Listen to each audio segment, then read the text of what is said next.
this video, we're going to be talking about the melody notes that you choose and whether or not they belong to the chord that you're playing or they don't belong to the chord that you're playing. Your melody note will either be a chord tone or it will be a non-chord tone. We're going to be working in G major.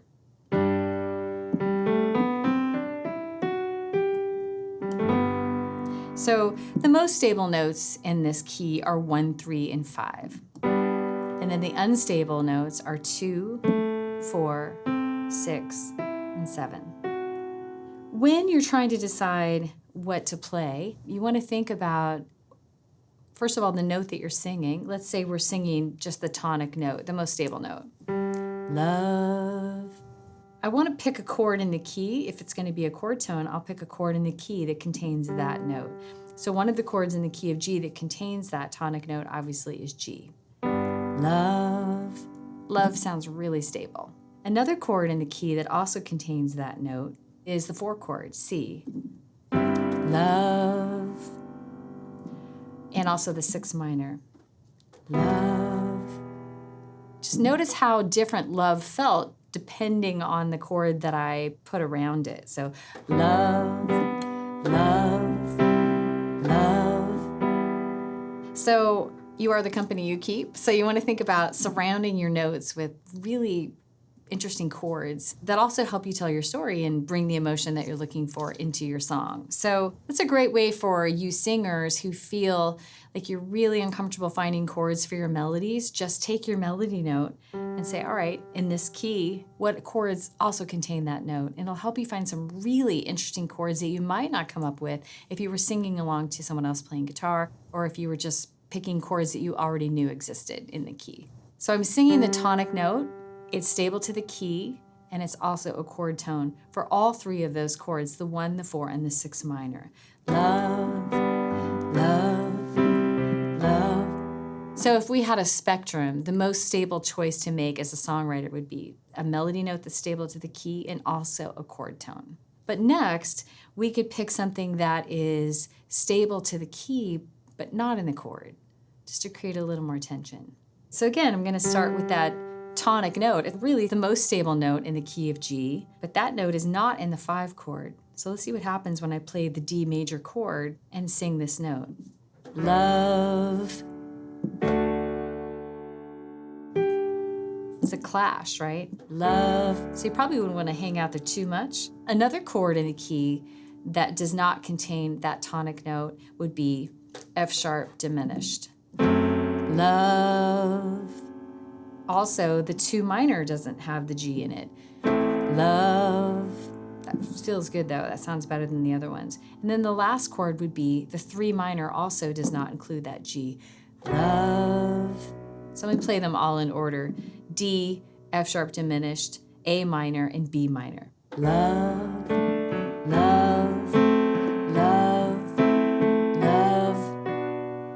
As Duke Ellington said, if it sounds good, it is good. So to my ear, a lot of those are clashing. I really did like the 2 minor. Love. Maybe I don't want it to be that dissonant, so I'm just going to make that choice. Then finally, the 3rd category, the most unstable that you can make something would be if it's a non-chord tone, and it also is not stable to the key. Let me pick an unstable note in the key, A, which is the 2. Love. So I'm going to sing that A, which is unstable to the key, and it's also not going to be in any of the following chords that I'm going to play. I'm going to play it against a B minor. I'm going to play it against a G chord. I'm going to play it against a C chord and an E minor chord. Love, love, love, love. That would be my favorite, the 6 minor. That was really nice. So it feels really tense. Love.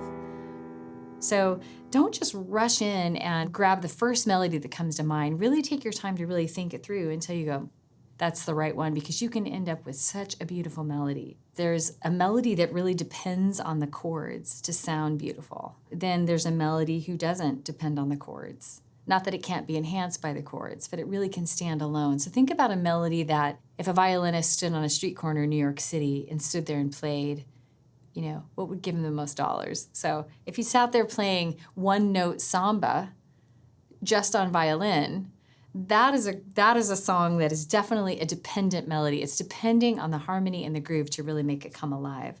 Even Ed Sheeran's Shape of You, in the verses, he has a lot of the same note repeating, and it really is not a very interesting melody, but the groove and the way the harmonies are moving around that make it really interesting. But a melody that is independent of a chord progression would be Somewhere Over the Rainbow. Just such a grand, beautiful melody, and you could really envision that violinist on the corner playing that. So we're going to work with a lyric, I Remember Love. I'm going to end that high note, love, on the most stable note in the key. I'm going to sing that on the G. I remember love. Feels very stable.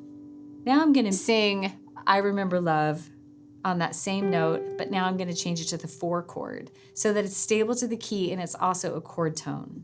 I remember love. And a lot of times, again, if we're listening to a chord progression, we might just go with that and really not notice that, boy, that note, love, could feel so different depending on what notes I put around that in harmony. Next, I'm going to actually bring in the 6 minor and see what happens to love when I bring in that chord. It's a chord tone. It's also stable to the key. I remember love. What happened there, right? It's a little achier, a little sadder because I played the 6 minor. Let's see what else we can do. So I'm just going to think about the chords in the key that contain that note, and I'm going to also think about maybe chords outside the key that contain that note, just so I can really flavor that. So now I'm going to try that on the 2 dominant 7 and see how it feels. I remember love. So that tonic note is the 7th degree. That's the 7th of that chord. And notice how bright and great love feels, right? It feels like a Beatles song. I remember love. Does love remember me? All you need is love. So that 2 dominant 7 chord really brings out the brightness in that. So you could just try these combinations over and over again, but I want to leave you with one last chord and just see how nostalgic and bittersweet we can make love feel when we go to the sharp 4 diminished chord.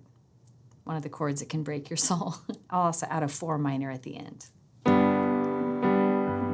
I remember love.